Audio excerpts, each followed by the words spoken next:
Bapak Ibu, mari kita buka firman Tuhan dari Zefanya pasal 3 ayat 1 sampai dengan ayat 20. Zefanya, satu bagian firman Tuhan dalam Perjanjian Lama yang jarang kita baca dan jarang dikhotbahkan. Kita baca satu ayat saja. Yang pertama yaitu dari ayat 17. Dari ayat 14 kita baca sama-sama. Dari ayat 14. Mari kita baca sama-sama ayat 14 saja. Ya, 1, 2, 3. Bersorak-sorailah hai putri Sion, bertempik soraklah hai Israel, bersukacitalah dan beria-rialah dengan segenap hati hai putri Yerusalem. Bapak Ibu, ayat ini memanggil supaya kita bersorak-sorai, bertempik sorak, dan beria-ria. Artinya apa? Bersukacita, penuh kegembiraan, penuh kesukacitaan, penuh kemeriahan, saudara-saudara. Jadi kita sebenarnya sebagai orang percaya harusnya hidup dalam sukacita, hidup dalam kegembiraan. Slide-nya dinaikin aja dulu judulnya. Ya. Itu sesuatu yang harus selalu kita tanamkan setiap kali kita bangun pagi. Bahwa kita seharusnya menjadi orang yang bergembira, bersukacita. Bukan orang yang kalau bangun rasa bersalah. Aduh, saya hari ini begini-begini. Atau mulai kita bangun pagi, lalu pikirannya tentang beban. Aduh, pekerjaan hari ini berat sekali. Sulit sekali hari ini. Saudara, kalau itu yang kita lakukan setiap kita bangun pagi, bisa dipastikan hari kita menjadi hari yang penuh apa? Beban berat. Baru bangun sudah, saya udah salah nih, saya udah salah. Terus sudah tertuduh terus. Atau beban saya berat. Karena pikiran kita itu menentukan apa? Perbuatan kita, mempengaruhi perbuatan kita, mempengaruhi tindakan kita. Nah, karena itu firman Tuhan berkata, marilah bersorak-sorai, marilah bergembira, bersukacitalah. Nah, pertanyaannya, mengapa kita harus bersukacita? Mengapa kita harus merayakan sesuatu? Yaitu karena Tuhan telah melakukan pemulihan dalam hidup kita. Pemulihan artinya kita kalau yang sakit menjadi sembuh, yang jatuh bangkit berdiri kembali. Itu artinya pemulihan, saudara-saudara. Nah, untuk itu mari kita baca bagian firman Tuhan ini perbagian-perbagian. Sebelum kita melihat pemulihan yang dilakukan Tuhan, kita baca dulu atau perhatikan dulu peringatan Tuhan. Yang pertama di ayat 1. Silakan, slide berikutnya. Berikutnya ayat kitabnya. Ayat 1 dulu kita baca. 1, 2, 3. Celakalah si pemberontak dan si cemar, hai kota yang penuh penindasan. Nah, saudara, ini bicara tentang waktu itu zaman di mana Yerusalem ada di dalam situasi yang buruk sekali. Mereka penduduknya menjadi pemberontak, menjadi cemar, dan penindas. Pemberontak artinya itu berkaitan dengan apa? Ketidaktaatan. Mereka tidak taat sama Tuhan. Mereka berontak pada firman Tuhan. Mereka tidak suka firman Tuhan. Sedangkan kalau si cemar itu bicara tentang perzinahan. Nah, saudara-saudara, Alkitab menunjukkan kepada kita ada dua jenis perzinahan.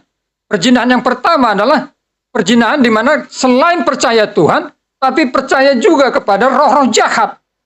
Alkitab mengatakan itu perzinahan rohani. Dan di Yerusalem, selain ada bait suci di mana orang Israel itu beribadah, maka mereka juga punya dewa-dewa, punya patung-patung, saudara-saudara. Sedangkan perzinahan yang kedua berkaitan dengan masalah jasmani antara laki-laki perempuan yang bukan suami istri. Itu terjadi di Yerusalem. Lalu si penindas itu artinya apa?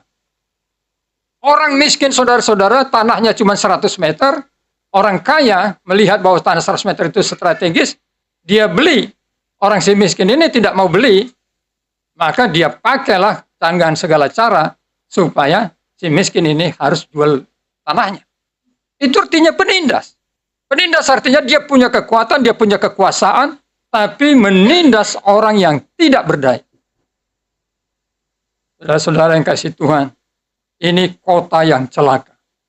Ini adalah sebuah kota yang parah sekali keadaannya.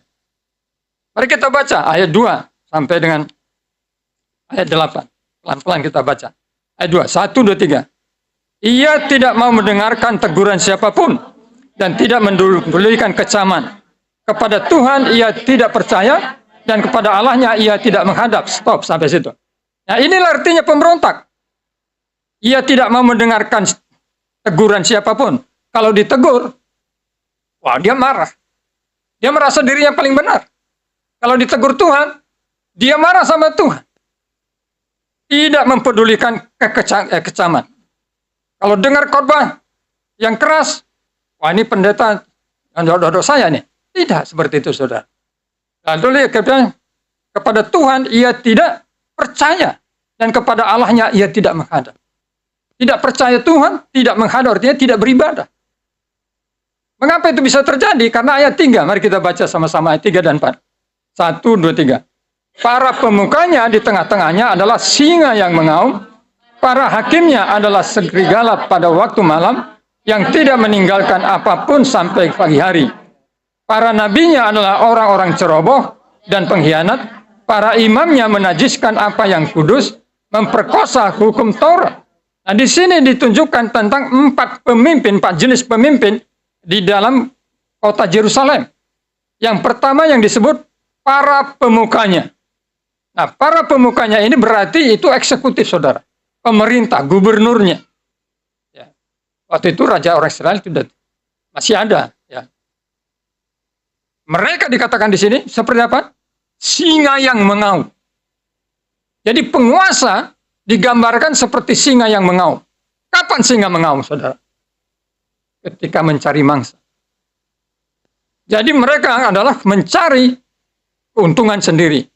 Menjadi seperti singa yang haus tentang darah korbannya, yang ingin perutnya dikenyangkan oleh daging korbannya. Lalu yang kedua digambarkan seperti apa? Hakim. Para hakimnya adalah serigala pada waktu malam yang tidak meninggalkan apapun sampai pagi hari. Seorang hakim itu kan harusnya mengambil keputusan dengan adil. Tapi di sini hakim, kalau ada orang berperkara, dia meminta upeti, meminta uang sogok, sampai orang yang berperkara itu miskin. Itu penguasa, itu pemimpin-pemimpin dari pemerintah, pemimpin-pemimpin yang berkaitan dengan hukum. Tapi pemimpin rohaninya, coba kita baca ayat 4. 1, 2, 3. Para nabinya adalah orang-orang ceroboh dan pengkhianat. Stop. Nabi, saudara-saudara, tugasnya adalah menyampaikan kebenaran firman Tuhan. Nabi itu tugasnya adalah memberikan peringatan kepada umatnya. Tetapi di dalam ayat ini dikatakan nabinya adalah orang-orang ceroboh dan pengkhianat. Pengkhianat kepada siapa? Pengkhianat kepada Tuhan. Para nabinya tidak menyampaikan apa yang dikatakan Tuhan. Jadi kalau pengkhianat itu kira-kira begini. Tuhan berkata, tegurlah raja itu karena raja itu telah menyembah berhala. Tapi nabi ini datang dan berkata, engkau aman karena Tuhan melihat engkau baik saja.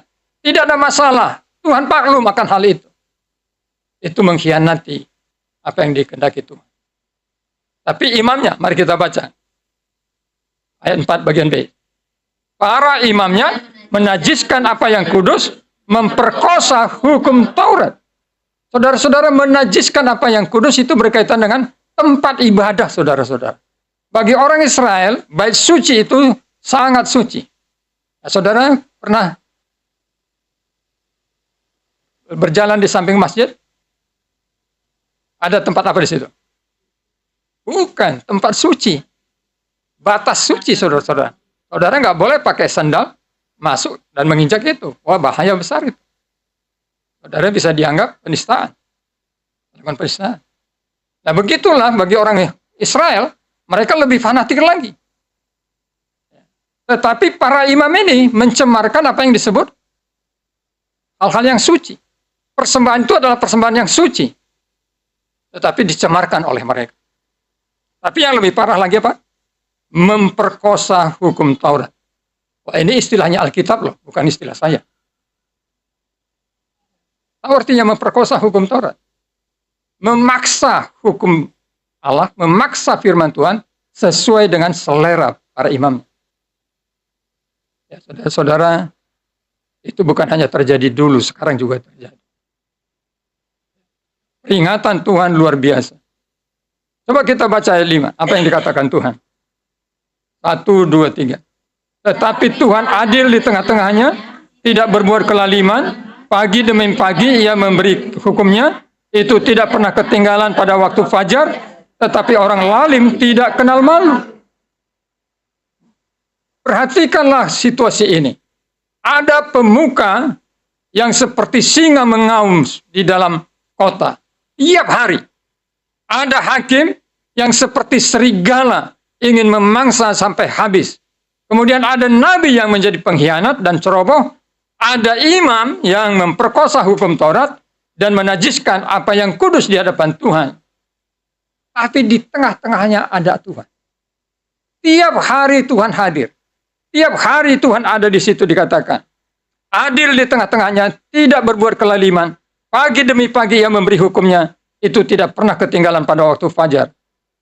Tapi orang lalim tidak kenal malu. Dua hal yang bertolak belakang. Bapak Ibu, bukankah itu sebenarnya bicara tentang kehidupan kita? Kita banyak gagal melakukan firman Tuhan. Kita ingin melakukan yang baik, tetapi kita gagal melakukannya. Malah yang salah kita kerjakan. Tapi seperti firman Tuhan ini berkata dalam ayat 5. Tuhan adil di tengah-tengah. Dia tidak berbuat yang jahat dalam hidup kita. Dia tiap pagi memberi firman-Nya. Dia tidak pernah ketinggalan pada waktu fajar. Saudara-saudara, firman Tuhan berkata dalam ratapan.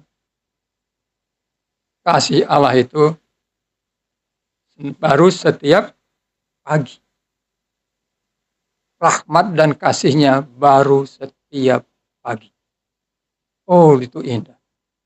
Ayat ini berkata, di tengah-tengah kekacauan manusia, di tengah-tengah ketidakberdayaan manusia dalam melakukan firman Tuhan karena dosa-dosanya, tetapi Tuhan hadir di tengah-tengah mereka dengan kasih dan rahmat-Nya yang selalu baru setiap pagi. Bukankah ini alasan yang kuat untuk kita merayakan Tuhan? Bersyukur kepada Tuhan. Saudara-saudara, ayat 6-8 bicara penghukuman Tuhan. Ya. Coba kita baca ayat 6-8. 1, 2, 3. Aku telah melenyapkan bangsa-bangsa, menara-menara penjuru mereka telah musnah. Aku telah merusakkan jalan-jalannya, sehingga tidak ada orang yang lewat. Kota-kota mereka telah ditanduskan, sehingga tidak ada orang dan tidak ada penduduk. Aku sangka, tentulah ia sekarang akan takut kepadaku. Akan mempedulikan kecaman dan segala yang kutugaskan kepadanya. Tidak akan lenyap dari penglihatannya. Tetapi sesungguhnya mereka makin giat menjadikan busuk perbuatan mereka. Oleh karena itu tunggulah aku, demikianlah firman Tuhan. Pada hari aku bangkit sebagai saksi. Sebab keputusanku ialah mengumpulkan bangsa-bangsa dan menghimpunkan kerajaan-kerajaan untuk menumpahkan ke atas mereka geramku. Yakni segenap murkaku yang bernyala-nyala. Sebab seluruh bumi akan dimakan habis oleh api cemburu. Saudara-saudara, di dalam ayat 6 Tuhan berkata, aku sudah melakukan penghukuman. Dengan harapan manusia itu bertobat. Tetapi apa yang terjadi, saudara-saudara, di dalam ayat 7 dikatakan, aku sangka tentulah ia sekarang akan takut kepadaku. Jadi Tuhan yang lembut itu, Tuhan yang penuh kasih itu, memberikan hajaran, saudara-saudara. Memberikan teguran. Seperti seorang ayah yang melihat anaknya melakukan kesalahan. Hatinya mengasihi anaknya. Hatinya sangat mencintai anaknya. Tetapi dia berharap supaya anak itu tidak melakukan kesalahan dan berbuat dalam kejahatan. Dia menghajarnya dengan harapan dia bertobat dan berbalik kepada ayah. Tetapi apa yang firman Tuhan dikatakan di dalam ayat 7. Coba kita baca bagian terakhir, mulai kata tetapi. 1, 2, 3. Tetapi sesungguhnya mereka makin giat menjadikan busuk perbuatan mereka. Saudara-saudara, bukankah itu yang terjadi dalam dunia ini? Kesabaran Tuhan tidak dipedulikan. Kasih Tuhan tidak dihormati, saudara-saudara. Firman Tuhan mengatakan kepada kita ini, sesungguhnya mereka makin giat menjadikan busuk perbuatan mereka. Makin giat dalam hal apa? Membuat busuk perbuatan mereka. Artinya, kalau tadinya mereka jahat, semakin jahat, saudara-saudara. Kalau mereka tadinya mencuri ayam, sekarang mencuri kambing. Jadi meningkat kejahatannya. Apakah Tuhan akhirnya diam tetap?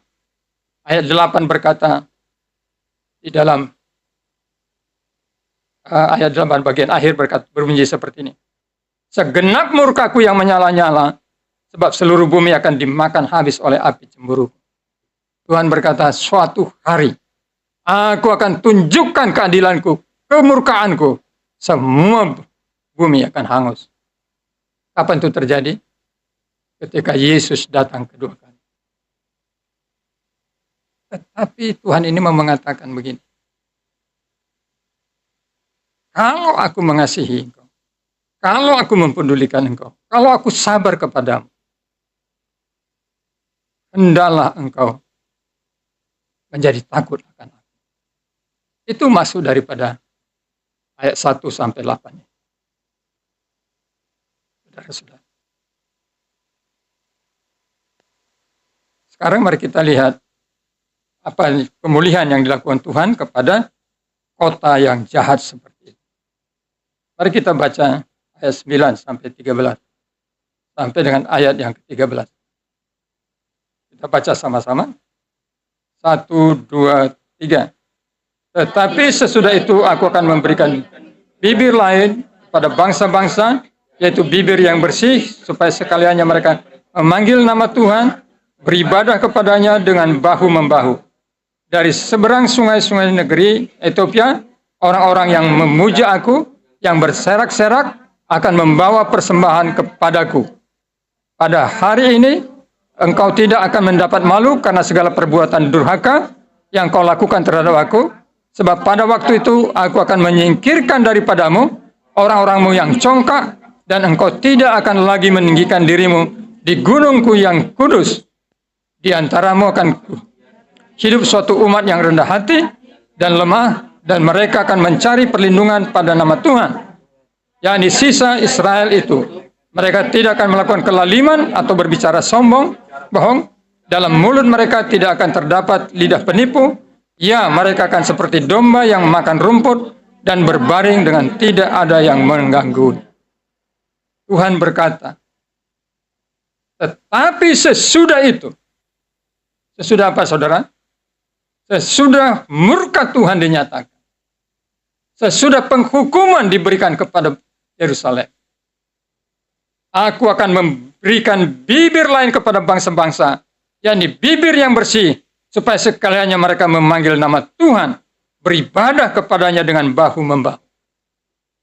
Salah satu kejahatan daripada bangsa Israel dalam bagian firman Tuhan ini adalah mereka menyembah berhala.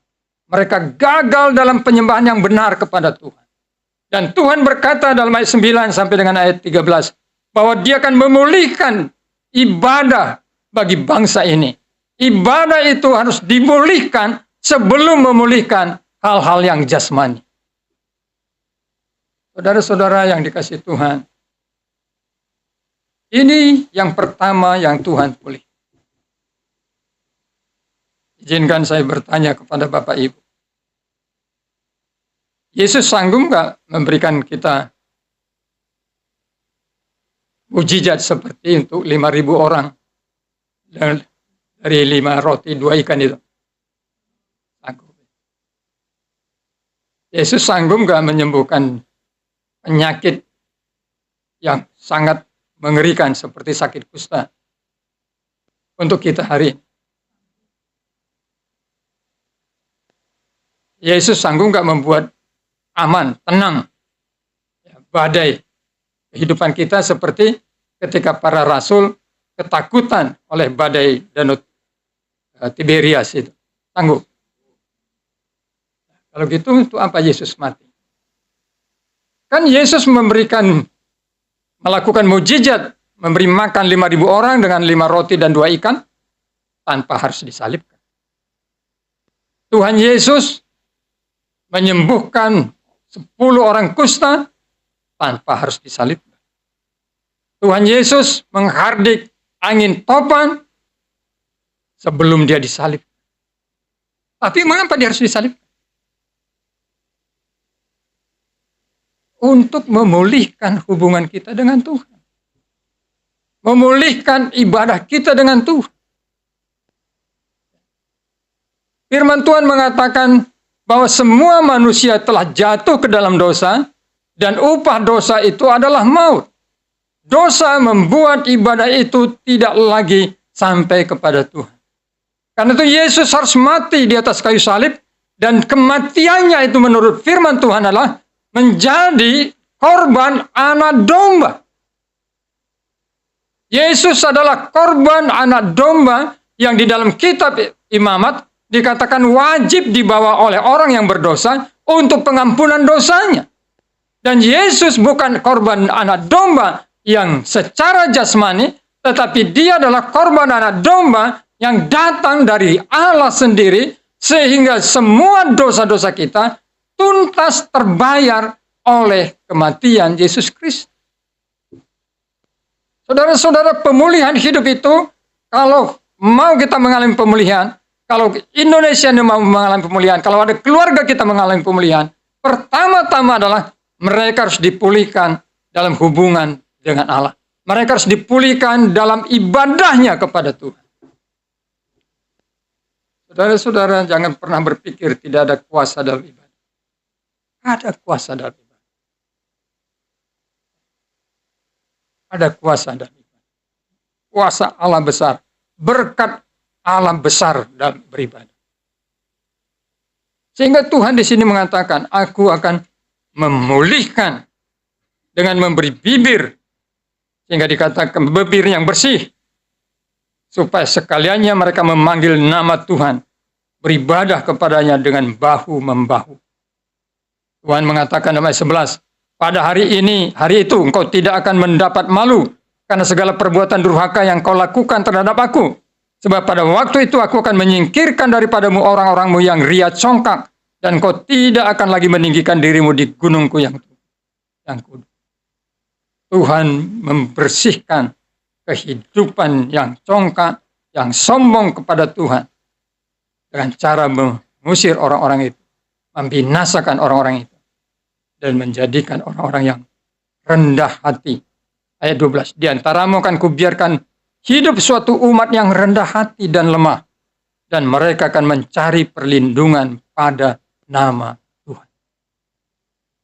Saudara-saudara, oh indah sekali kalau kita hidup di dalam satu komunitas yang semuanya rendah hati, lemah lembut, dan mencari perlindungan hanya kepada siapa? Tuhan. Luar biasa, saudara-saudara. Luar biasa. Jadi pemulihan pertama adalah Tuhan memulihkan ibadah. Nah, kita sudah terima Tuhan Yesus, saya percaya itu. Bapak Ibu adalah orang yang sudah terima Tuhan Yesus.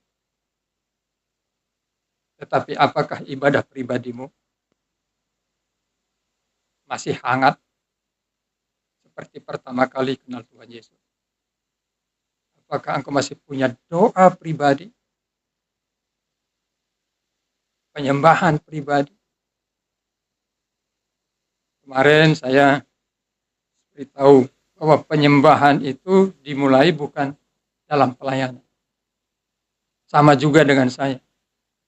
Khotbah itu bukan dimulai ketika saya di mimbar, tapi dalam kehidupan setiap hari. Kalau saya berkhotbah tapi tidak pernah renungan pribadi, Bapak Ibu akan rasakan khotbahnya kering. Itu prinsip. Jadi ibadah kita, pujian penyembahan kita menjadi sesuatu yang mengalami kuasa dan berkat rohani yang besar adalah kalau kita memiliki ibadah pribadi. Ibadah bersama ini menjadi sebuah ibadah yang melimpah-limpah dengan berkat-berkat rohani maupun berkat jasmani ketika kita berkumpul bersama. Jadi mari minta Tuhan memulihkan hatimu supaya ada lagi sukacita untuk beribadah secara pribadi, sukacita menyanyi memuji Tuhan. Jangan-jangan kita nggak terbiasa nyanyi lagu rohani. Saya tanya, ini bukan semuanya maksud saya ya. Coba lihat, satu hari itu berapa lagu rohani yang dinyanyikan? Berapa lagu umum yang dinyanyikan? Itu menggambarkan sukacita. Karena firman Tuhan berkata apa? Apa yang keluar dari mulutmu, itulah yang ada di dalam hatimu. Kadang-kadang saya setel juga lagu umum dari radio ya, di mobil. Ibu Gembala bilang, apa sih enaknya dengar lagu seperti itu? Saya bilang nostalgia. Tapi ibu langsung ganti lagi dengan CD. Saudara, mari, bukti kita adalah orang yang ibadah kita sudah diperbaharui dan terus hangat adalah dari nyanyian kita. Nyanyian kita. Tapi yang kedua, mari kita lihat pemulihan batinnya. Itu di dalam ayat berapa itu? 11 sampai? Ya, oke, kita sudah baca ya. Di mana dikatakan berikan hati yang rendah hati. Pemulihan. Yang ketiga adalah pemulihan dari ayat 15. Kita baca sampai dengan ayat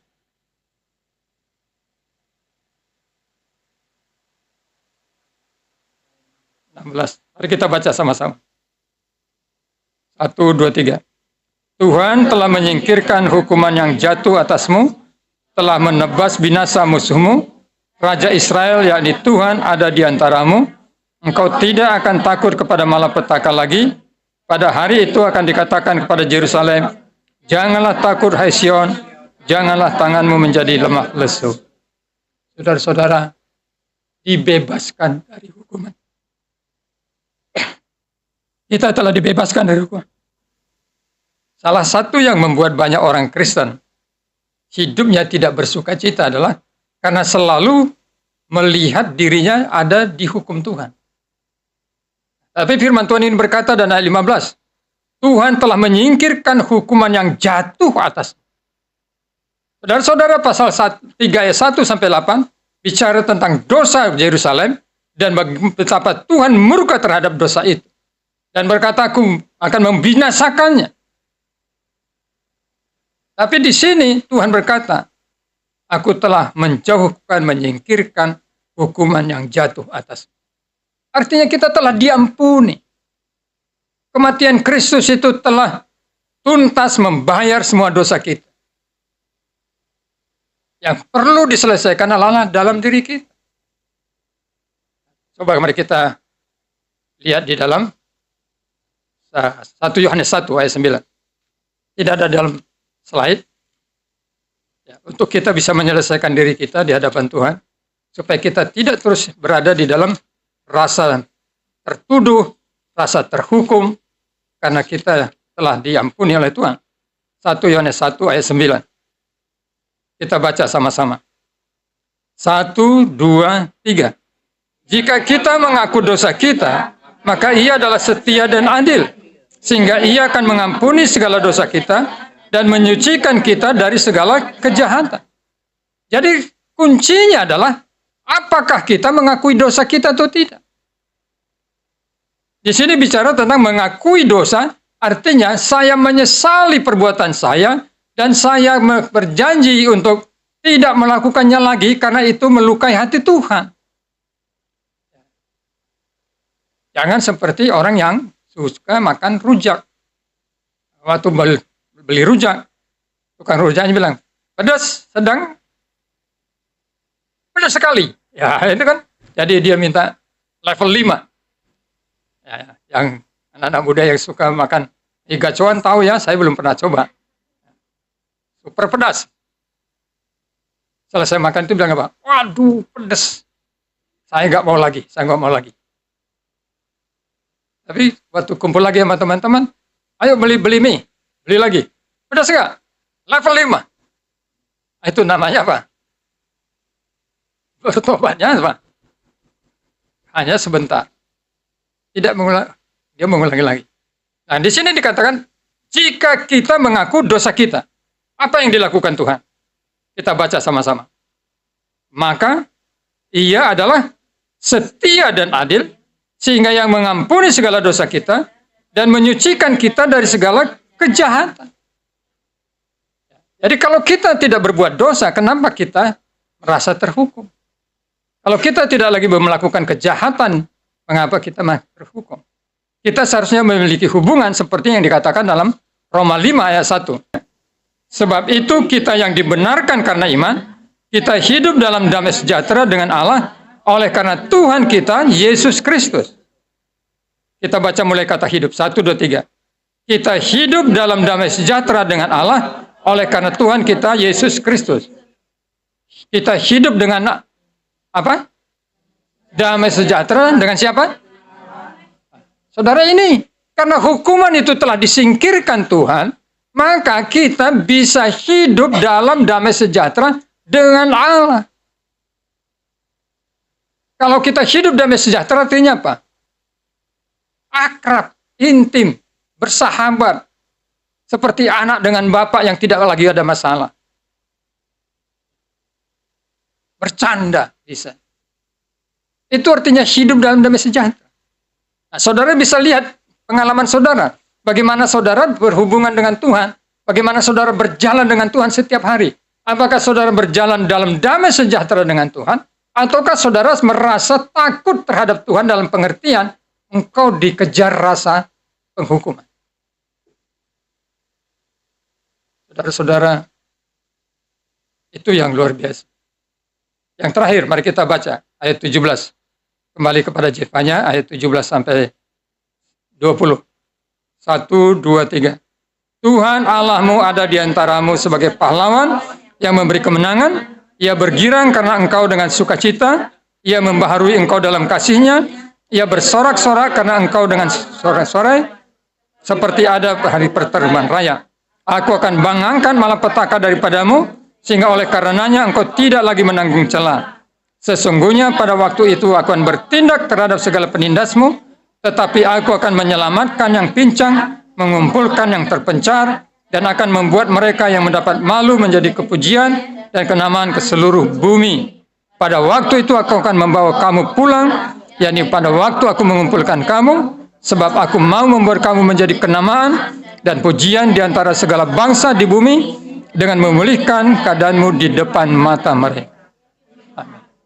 Karena dosa kita sudah diampuni oleh Tuhan, hukuman telah dijauhkan dari kita, maka ayat 17 berkata, Tuhan Allah ada di antaramu. Kalau dalam Natal namanya apa itu? Tuhan Allah ada di antaramu. Dalam Natal namanya apa? Immanuel. Saudara-saudara, Tuhan ada bersama dengan kita. Tuhan ada bersama dengan saudara pribadi. Nah, apa akibatnya kalau Tuhan ada bersama dengan kita? Tuhan berkata begini dalam ayat 17. Cepat ya. Memberi kemenangan. Tuhan akan memberi kemenangan. Ia bergirang karena engkau dengan sukacita. Ia membaharui engkau dalam kasih-Nya. Ia bersorak-sorai karena engkau dengan sorak-sorai. Saudara-saudara, Dia beri kita kemenangan. Perhatikan ayat yang ke-19. Sesungguhnya pada waktu itu aku akan bertindak terhadap segala penindasmu. Artinya Tuhan akan mengelawan, menghukum musuh-musuh kita. Aku akan menyelamatkan yang pincang, mengumpulkan yang terpencar, dan akan membuat mereka yang mendapat malu menjadi kepujian dan kenamaan di seluruh bumi. Ayat 20 berkata bahwa kamu menjadi kenamaan dan kepujian di antara segala bangsa. Saudara-saudara, apakah saudara sering merasa rendah diri? Sering malu? Kalau kumpul dengan teman, malu. Merasa diri tercela. Karena saudara melihat diri saudara penuh kekurangan. Tuhan berkata di sini, aku akan membuat engkau menjadi kenamaan dan kepujian. Saudara-saudara, Tuhan melakukan itu. Karena Dia ada di tengah-tengah kita. Ayat 17 itu indah sekali. Tuhan berkata begini, Ia bergirang karena engkau dengan sukacita. Ia membaharui engkau dalam kasih-Nya. Ia bersorak-sorak karena engkau dengan sorak-sorai. Ia di sini Tuhan. Jadi kita bisa baca. Coba kita baca sama-sama. Mulai kata Tuhan. Iya. Mulai kata iya. Ganti dengan Tuhan ya. 1, 2, 3. Tuhan bergirang karena engkau dengan sukacita. Tuhan membaharui engkau dalam kasih-Nya. Tuhan bersorak-sorak karena engkau dengan sorak-sorai. Pernah membayangkan saudara-saudara, menyadari Tuhan bergembira karena kita. Jadi Tuhan berkata begini, aku bangga padamu. Itu yang berkata Tuhan dalam ayat ini. Bukankah itu kita harus rayakan? Coba kalau yang berkata seperti itu, pacarnya mereka. Oh, betapa bangganya. Padahal dia siapa? Wanita biasa, laki-laki biasa. Yang berkata ini Tuhan. Karena itu firman Tuhan ini berkata kepada kita dalam ayat 14. Bersorak-soraklah hai putri Sion, bertempik soraklah hai Israel, bersukacitalah dan beria-rialah dengan segenap hati hai putri Yerusalem. Rayakan pemulihan yang dari Tuhan. Setiap hari. Bangun pagi-pagi ucapkan saja, haleluya, puji Tuhan, engkau senang kepadaku Tuhan, walaupun aku bangun terlambat pagi ini. Daripada bilang, Tuhan, ampuni aku Tuhan. Aku udah terlambat Tuhan. Tapi akhirnya besok kan tidak terlambat lagi kan. Karena kita bicara yang menyukakan hati Tuhan. Mau merayakan setiap hari kemuliaan Tuhan? Ya. Jangan pernah lupa Tuhan ada di antaramu. Tuhan ada beserta. Kalau Dia berserta kita, Dia akan memberikan kemenangan bagi kita. Mari kita berdoa.